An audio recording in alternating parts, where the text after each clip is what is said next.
महाराष्ट्र विधानसभा चुनाव 2024 की तैयारी तेजी से चल रही है, जहां हर पार्टी अपनी चुनावी तैयारी में जोर शोर से लगी हुई है। जहां सत्ताधारी महायुति गुट में भाजपा के बाद अब शिवसेना और अजीत पवार की एनसीपी ने भी अपने प्रत्याशियों की लिस्ट जारी कर दी है। पहले बात करते हैं शिवसेना की, जिसने 45 प्रत्याशियों की पहली सूची जारी की है, जिसमें मुख्यमंत्री एकनाथ शिंदे सहित कई मौजूदा मंत्रियों को फिर से मौका दिया गया है। इस सूची में विशेष ध्यान आकर्षित करने वाले नामों में दिवंगत विधायक अनिल बाबर के बेटे और सांसद रविंद्र वायकर की पत्नी का नाम भी शामिल है। शिवसेना ने मुंबई की 6 महत्वपूर्ण सीटों पर अपने उम्मीदवारों की घोषणा की है, जिसमें प्रकाश सुर्वे, मनीषा वायकर और दिलीप लांडे जैसे प्रमुख नेता शामिल हैं। सीएम शिंदे ने अपने एक्स हैंडल से इस सूची को जनता के सामने रखा है।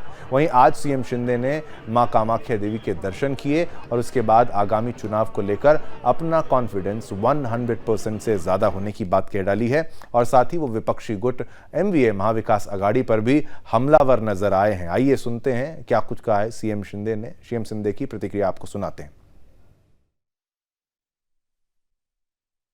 कॉन्फिडेंट तो 100% से ज़्यादा है, क्योंकि सवा दो साल में जो हमारी सरकार ने, महायुति सरकार ने जो काम किया है, अगर उसकी बराबरी करेंगे हम कंपैरिजन विथ महाविकास आघाड़ी, तो 2.5 साल में उनका काम और सवा दो साल में महायुति का काम हम देखेंगे तो लोग खुद ही महायुति के पक्ष में वोट करेंगे। और क्योंकि हमारा जो इंफ्रास्ट्रक्चर पूरे देश में पहला नंबर का है, जो महाविकास आघाड़ी ने बंद करवाया था, स्टे करवाया था, एमवीए में जो लोग हैं वो लोग स्वार्थ के लिए सरकार बनाए हुए थे, निजी स्वार्थ के लिए, जनता के लिए नहीं, तो उनका आपस में ही मेलजोल नहीं है।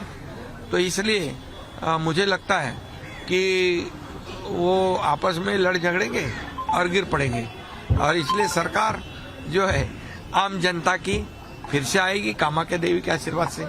निश्चित रूप से हमारे किसान भाई सब खुश है, उनको भी हम बहुत कुछ दिया है।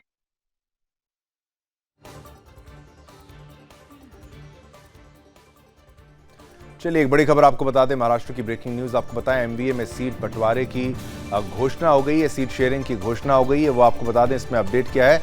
अभी 3 पार्टियों में 85-85 सीटों का फॉर्मूला तय हो चुका है। ये लीजिए 85-85 सीटों का फॉर्मूला तय, बाकी सीटों पर मंथन जो है वो जारी है। ये महाराष्ट्र की चुनाव के लेकर उद्धव गुट ने पहली लिस्ट जारी की है।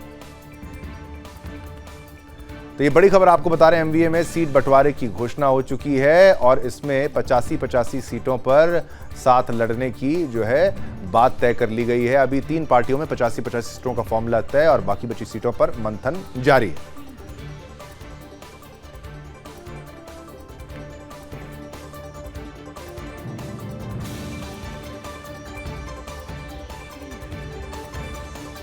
बंटवारे की घोषणा हो चुकी है, 85-85 सीटों का फॉर्मूला और बचे हुए पर भी मंथन जारी है। अब आगे बढ़ते हैं, बात करेंगे उस व्यक्ति की जो कि आजकल हर चैनल पर, हर मीडिया आउटलेट में चर्चा में बना हुआ है।